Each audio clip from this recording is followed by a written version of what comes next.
എനിക്കൊരു ചെറിയ medical emergency ഉള്ളതുകൊണ്ട് ഇന്നലത്തെ എപ്പിസോഡിൻ്റെ റിവ്യൂ ഞാൻ ഇപ്പോഴാണ് ചെയ്യുന്നത്. കുറച്ച് ഡിലേ ആയി. വേറെ ഒന്നുകൊണ്ടല്ല, ഒരു ചെറിയ മെഡിക്കൽ എമർജൻസി ഉള്ളതുകൊണ്ടാണ് കേട്ടോ. അപ്പോൾ ഡേ 60 റിവ്യൂ ആണ് നമുക്ക് സംസാരിക്കാം. അപ്പോൾ എനിക്ക് പറയാനുള്ള 2-3 ടോപ്പിക്സാണ് മെയിനായിട്ട് പറയാനുള്ളത്. അത് ഷോർട്ടായിട്ട് പറയാം.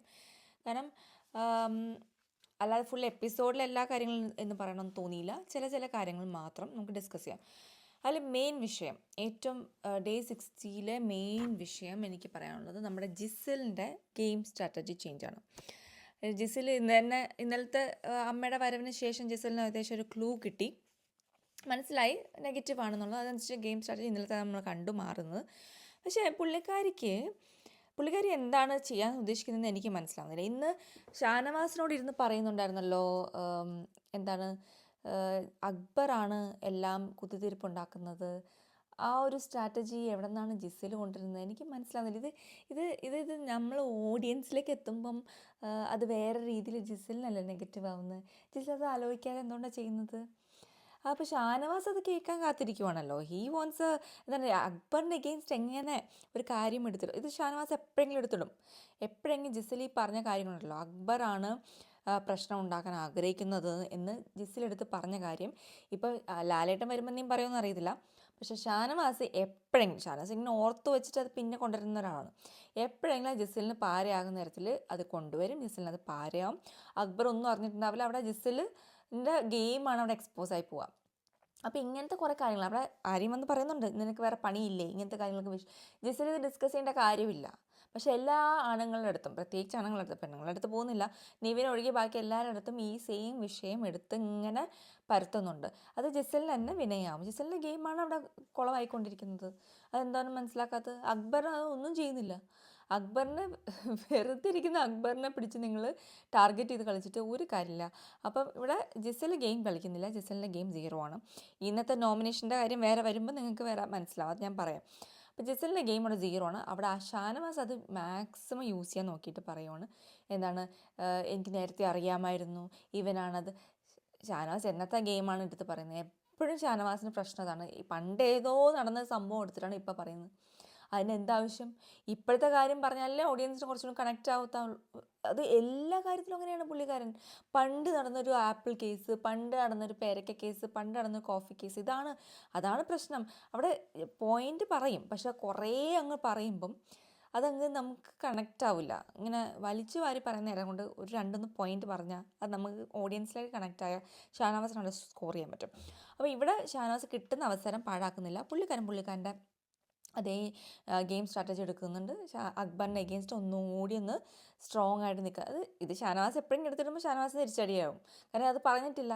അത് ലാലേട്ടൻ വരുമോ അങ്ങനെ ഡിസ്കസ് ചെയ്യുമ്പോൾ ഷാനവാസ് അന്തം വിടും. ഇതെന്താണ്, പുള്ളിക്കാരൻ്റെ ഗെയിമൊന്നും അല്ല. നിങ്ങൾ കളിക്കാൻ ശ്രമിക്കുന്ന ആൾ ആരുടെ എഗെയിൻസ്റ്റാണ് കളിക്കുന്നത്, ആ മനുഷ്യനൊന്നും ചെയ്യുന്നില്ല. ആ മനുഷ്യൻ അവിടെ സാധാരണ മനുഷ്യനെ പോലെ ഇരിക്കുവാണ്. നിങ്ങളാണ് അവിടെ അയാൾക്ക് എഗെയിൻസ്റ്റ് ഗെയിം കളിക്കുന്നു. അപ്പോൾ എന്തിലേക്കോ ഇത് ലാലേട്ടൻ പറഞ്ഞ ആ സ്റ്റോറി ഇല്ലേ, അത് തന്നെ തിരിച്ച് 10 പ്രാവശ്യം പറഞ്ഞു കൊടുത്താലും അവർക്ക് മനസ്സിലാവില്ല കേട്ടോ. അപ്പോൾ അങ്ങനെയാണ് ഇപ്പോഴത്തെ ഷാനവാസിൻ്റെ ഗെയിം പോകുന്നത്. ഇപ്പോൾ ജിസലിൻ്റെ ഗെയിമും കൊളായിക്കൊണ്ടിരിക്കുവാണ്.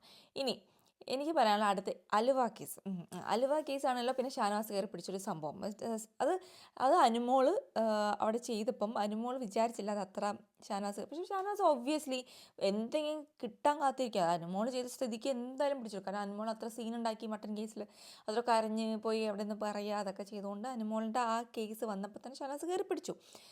ഇവിടെ എന്താ വിഷയം എന്നറിയുമോ? ഷാനവാസ് ചെയ്താലും അനുമോൾ ചെയ്താലും ആരും ചെയ്താലും ആ തെറ്റ് തന്നെയാണ് ഞാൻ പറയുള്ളൂ.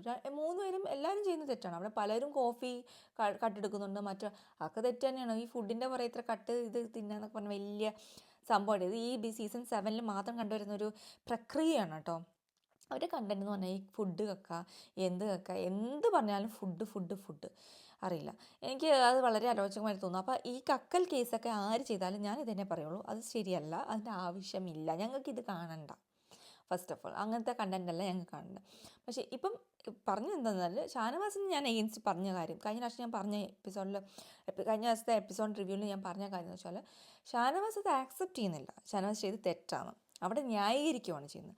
ഇത് അനു ആണെങ്കിലും ഷാനവാസ് ആണെങ്കിലും ആര്യനാണെങ്കിലും എല്ലാവരും ചെയ്ത് തെറ്റാണ്, അത്രേ പറയുന്നുള്ളൂ. അപ്പോൾ ഈ ഷാനവാസ് തന്നെ എടുത്ത് പറഞ്ഞല്ലോ അനു ചെയ്ത് തെറ്റാണ്, അപ്പോൾ ഷാനവാസ് ചെയ്തതും തെറ്റാണ്. അത് ആക്സെപ്റ്റ് ചെയ്ത് കഴിഞ്ഞാൽ അവിടെ പ്രശ്നം തീരും. പക്ഷെ അവിടെ ആക്സെപ്റ്റൻസ് അല്ല പുള്ളിക്കാരൻ്റെ പ്രശ്നം. പുള്ളിക്കാരൻ തെറ്റ് ചെയ്ത് കഴിഞ്ഞാൽ മാസും, ബാക്കിയുള്ളവർ തെറ്റ് ചെയ്താൽ തെറ്റും. അതങ്ങനെ ആവും. അതെങ്ങനെ ശരിയാവും? അത് ശരിയാവത്തില്ല. ആ സ്ട്രാറ്റജീനെയാണ് നമ്മളെപ്പോഴും ഞാൻ അതാണ് ക്വസ്റ്റ്യൻ ചെയ്യുന്നത്. അല്ലാതെ അത് എടുക്കാൻ പാടില്ല എന്നോ അത് എടുക്കുന്ന ഷാനവാസ് മാത്രമാണെന്നോ ഒന്നും ഞാൻ പറഞ്ഞില്ല. പക്ഷേ നിങ്ങൾ ചെയ്താൽ തെറ്റും, ബാക്കിയുള്ളവർ നിങ്ങൾ ചെയ്ത ശരിയും ബാക്കിയുള്ളവർ ചെയ്ത് കഴിഞ്ഞാൽ അത് തെറ്റുമാവുന്നത്. നിങ്ങൾ ചെയ്യുമ്പോൾ മാസും ബാക്കിയുള്ളവർ ചെയ്ത തെറ്റുമാവുന്നത് ശരിയല്ല. അത് ശരി, അതൊരു വേറൊരു ഗെയിമാണ്. ആ ഗെയിം എനിക്ക് സപ്പോർട്ട് ചെയ്യാൻ പറ്റത്തില്ല. പിന്നെ അത് ആണുങ്ങൾ ചെയ്യുന്നതുകൊണ്ടാണ് കേട്ടോ അത് മാസമായി വരുന്നത്. ഇതേ സെയിം സാധനം വേറൊരാൾ ചെയ്യുമ്പം അത് കള്ളി എന്ന് പറഞ്ഞ് വിളിച്ചു വരുന്ന ആൾക്കാരായിരിക്കും മെജോറിറ്റി. പിന്നെ നമ്മുടെ ബിഗ് ബോസിൽ ഉള്ള ഇത് പ്രതിഭാസമാണല്ലോ അത്. ആണുങ്ങൾ ചെയ്യുമ്പോൾ മാസം, ബാക്കിയുള്ളവർ ചെയ്യുമ്പോൾ ഇത് കള്ളിയും പിന്നെ ഔട്ടാക്കി കളയാനും മക്കളുടെ സ്ട്രാറ്റജിയാക്കി മാറ്റും അത്. ഇനി അടുത്ത കാര്യം എനിക്ക് പറയാനുള്ളത് നെവീനും അനുമോളും തമ്മിലുള്ള കോൺവെർസേഷൻ. നെവീൻ്റെ വീട്ടിൽ നിന്ന് ഫാമിലി വന്നത് അമ്മയും പെങ്ങളുമാണ് ഫാമിലിയായിട്ട് വന്നത്. ഫൈൻ. നെവീന് അത്ര ഹാപ്പിനെസ് ഉണ്ടായെന്ന് വെച്ചാൽ പുള്ളിക്കാരൻ അത്ര ഹാപ്പിനെസ് പുള്ളിക്കാരൻ പറഞ്ഞു പുള്ളിക്കാരൻ്റെ ഫ്രണ്ടിനെ കാണണം എന്നായിരുന്നു പുള്ളിക്കാരൻ്റെ ആഗ്രഹം. അത് ഓരോരുത്തരുടെ വ്യക്തിപരമായ ആഗ്രഹമാണ്. അത് നമുക്കറിയാൻ പറ്റില്ല അവരുടെ ലൈഫിൽ ആരാണ് ഇമ്പോർട്ടൻറ്റ്, ഫാമിലിയാണോ ഇമ്പോർട്ടൻറ്റ്, ഏറ്റവും കൂടുതൽ സപ്പോർട്ട് ചെയ്ത് ആരാ, അതൊന്നും പറയാൻ പറ്റില്ല. അപ്പോൾ പുള്ളിക്കാരൻ തന്നെ പറഞ്ഞിട്ടുണ്ട്, നെവീൻ തന്നെ പറഞ്ഞു, ഞാൻ ഈ ബിഗ് ബോസിൽ വരാൻ കാരണം എൻ്റെ ഫ്രണ്ടാണ്. അതാണ് പറയുന്നൊരു കാര്യം. അപ്പോൾ ആ ഫ്രണ്ടിന് ഇവിടെ വന്ന് എനിക്ക് കുറച്ചും സന്തോഷമായേനെ എന്നാണ് പറഞ്ഞത്. അതായത് അമ്മയും പെങ്ങളെയും കണ്ട് സന്തോഷം ഇല്ല എന്നല്ല, അതൊരു വേറൊരു ഇതാണ്.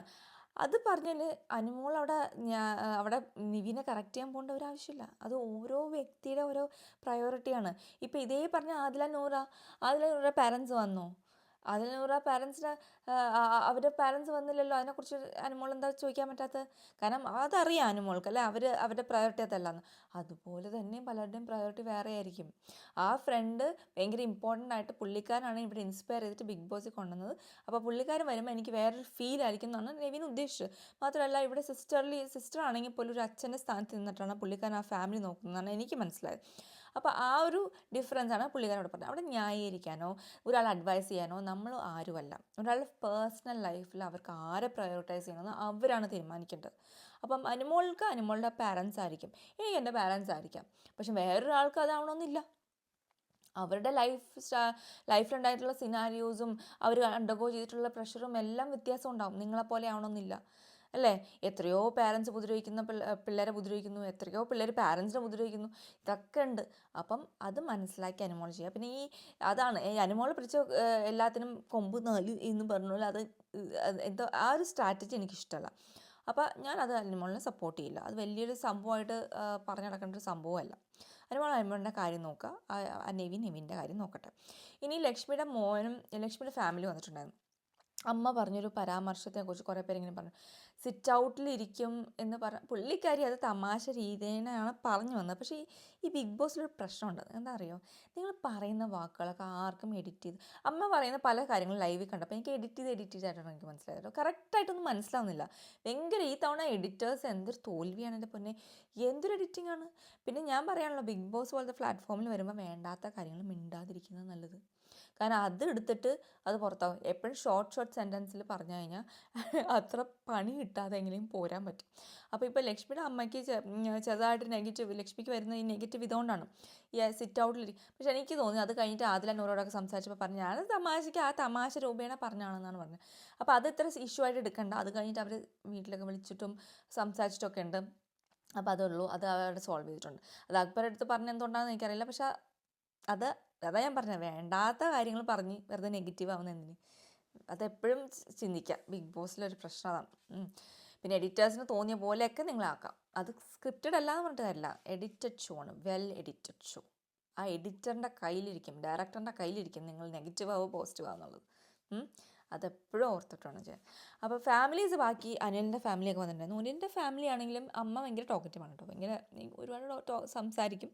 ഭയങ്കര ഹാപ്പിയാണ്. ബിഗ് ബോസ് ഷോയിൽ വന്നു, വെരി ഹാപ്പി.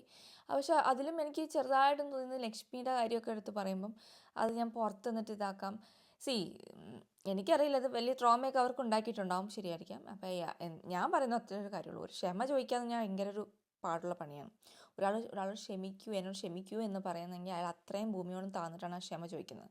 പിന്നെ ക്ഷമിക്കുക എന്ന് പറഞ്ഞാൽ അതൊക്കെ മേലെയാണ്. ഇത്രയേ എനിക്ക് പറയാനുള്ളൂ. ലോകത്തിലെ ഏറ്റവും ഡിഫിക്കൽട്ട് കാര്യമാണ് ക്ഷമിക്കുക എന്നുള്ളത്.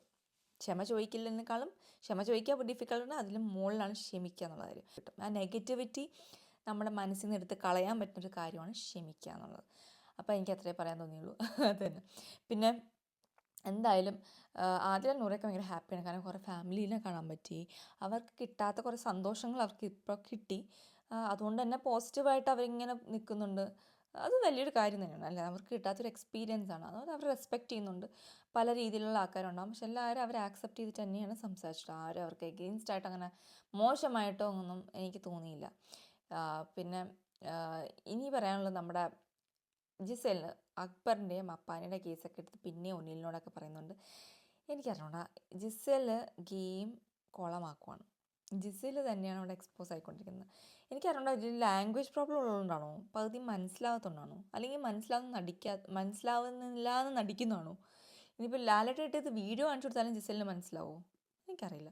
അപ്പോൾ ആര്യൻ എന്തായാലും കുറച്ചും കൂടി സെൻസിബിളായിട്ട് നിൽക്കുന്നുണ്ട്. പുള്ളിക്കാരനും അക്ബറിന് അഗെയിൻസ്റ്റ് പോകുന്നുണ്ടെങ്കിൽ പോലും വേണ്ടാത്ത വിഷയങ്ങളിൽ സംസാരിച്ച് കളയുന്നില്ല. അപ്പോൾ ഗെയിമിൽ കോൺസെൻട്രേറ്റ് ചെയ്യുക, അല്ലാതെ ഇങ്ങനത്തെ ഗ്രൂപ്പിസോ ഫേവറേറ്റിസോ കാണിച്ച് നിൽക്കാനുള്ള സമയമല്ല. ഈ ആദിലേക്കൊക്കെ പ്രത്യേകിച്ച് എനിക്ക് പറയാനുള്ളത്, നിങ്ങൾ ഇൻഡിവിജ്വലി ഗെയിം കളിക്കുക. ഷാനവാസൊക്കെ നിങ്ങളെ എപ്പോൾ വേണമെങ്കിൽ തള്ളിപ്പറയും, അതൊക്കെ ഉണ്ടാവും, ഷുവറല്ലേ. ഷാനവാസ് അവിടെ നിന്ന് ഇവിടുന്ന് പ്ലേറ്റ് മാറ്റാൻ ഒരു ഉളുപ്പില്ല. അത് എപ്പോൾ വേണമെങ്കിൽ കളിക്കുക. അത് ഗെയിമാണ് പുള്ളിക്കാരൻ്റെ. ആ ഗെയിം പുള്ളിക്കാരൻ മാറ്റും. അപ്പോൾ എപ്പോൾ വേണമെങ്കിൽ അതിൽ നൂറയ്ക്ക് അഗെയിൻസ്റ്റും ആവാം. അതുകൊണ്ട് ഇപ്പോഴേ കളിച്ചു തുടങ്ങിയാൽ നിങ്ങൾക്ക് നാളെ അതിന് റിഗ്രറ്റ് ഉണ്ടാവില്ല. കളിച്ചില്ല എന്നുള്ള റിഗ്രറ്റ് ഉണ്ടാവാതെ കളിച്ച് മുന്നോട്ട് പോവാം. അതെനിക്ക് പറയാനുള്ളൂ.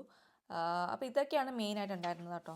വേറെ അങ്ങനെ എടുത്തു പറയത്തക്ക വേറെ പിന്നെ കുറച്ച് കാര്യങ്ങൾ, പിന്നെ അനീഷിൻ്റെ ബ്രേക്ക്ഫാസ്റ്റ് ഇഷ്യൂസും അവർ സ്പ്ലിറ്റ് ആക്കുന്നതൊക്കെ, അതൊക്കെ കുറച്ചൊക്കെ അനീഷ് ഉണ്ടാക്കുന്ന കുറച്ച് കാര്യങ്ങളാണ്. ഇന്നലത്തെ വഴക്കിൻ്റെ ശേഷമാണ് അനീഷ് അത് സ്പ്ലിറ്റ് ആക്കുന്നത്. ബ്രേക്ക്ഫാസ്റ്റ് ടീമൊന്ന് സ്പ്ലിറ്റാക്കി കളിക്കാമെന്നൊക്കെ പറയുന്നുണ്ട്. പക്ഷേ ചപ്പാത്തിയൊക്കെ ഉണ്ടാക്കുമ്പോൾ അതൊന്നും പോസിബിൾ അല്ല. അത് നമ്മൾ കണ്ടിട്ടുള്ളതാണ്. അവരെല്ലാവരും കൂടിയിട്ടാണ് ചപ്പാത്തി പരത്തുന്നതൊക്കെ. അപ്പോൾ അതൊക്കെ എത്ര ഫീസിബിൾ ആണെന്നുള്ളത് അറിയില്ല. അപ്പോൾ അനീഷിന് കുറേ പ്രശ്നങ്ങൾ പറ്റിയിട്ടുണ്ട്. കിച്ചൺ ടീമിലായിട്ടും കുറേ കാര്യങ്ങൾ അനീഷായിട്ട് ഉണ്ടാക്കിയതാണ്. അത് വേണ്ടിയിരുന്നില്ല. അത് നമ്മൾ ഈ ക്യാപ്റ്റൻ അല്ലേ, കിച്ചൺ ക്യാപ്റ്റനൊക്കെ ആകുമ്പോൾ കുറച്ചൊക്കെ മയത്തിലും പെരുമാറണ്ടേ. അവിടെ റോങ് ആയിട്ടുള്ളത് ഇന്നലത്തെ കാര്യത്തിലൊക്കെ അനീഷായിട്ട് തന്നെ എനിക്ക് തോന്നിയിട്ടുള്ളൂ. അപ്പോൾ അങ്ങനെയാണ്. അപ്പോൾ ഇന്ന് ഇപ്പം ഞാനിപ്പോൾ ഷൂട്ട് ചെയ്യുമ്പം നോമിനേഷനൊക്കെ കഴിഞ്ഞിട്ട്, അപ്പോൾ ഇന്നത്തെ എപ്പിസോഡിൽ അതൊക്കെ വരും. ജയിൽ നോമിനേഷൻ ആരെയാണ് പറഞ്ഞത്. അപ്പോൾ നമുക്ക് അതിനെക്കുറിച്ചൊക്കെ സംസാരിക്കാം. കുറേ കാര്യങ്ങൾ അതിലും സംസാരിക്കാനുണ്ട്. പലരുടെയും വാദങ്ങളും പ്രതിവാദങ്ങളും ഒക്കെ കേൾക്കാൻ നല്ല രസമുണ്ട്. ജയിൽ നോമിനേഷനാണെന്ന് എനിക്ക് തോന്നിയില്ല കേട്ടോ. ഇത് വേറെ എന്തോ നോമിനേഷനാണ്. ഇങ്ങനെ സംസാരിച്ച് ലെക്ചറായിരുന്നു. അപ്പോൾ അതങ്ങനെ. അപ്പോൾ ഇത്രയേ ഉള്ളൂ ഇന്നത്തെ. അപ്പോൾ അടുത്ത എപ്പിസോഡിന് റിവ്യൂ ആയിട്ട് വരുന്നത്. ബൈ.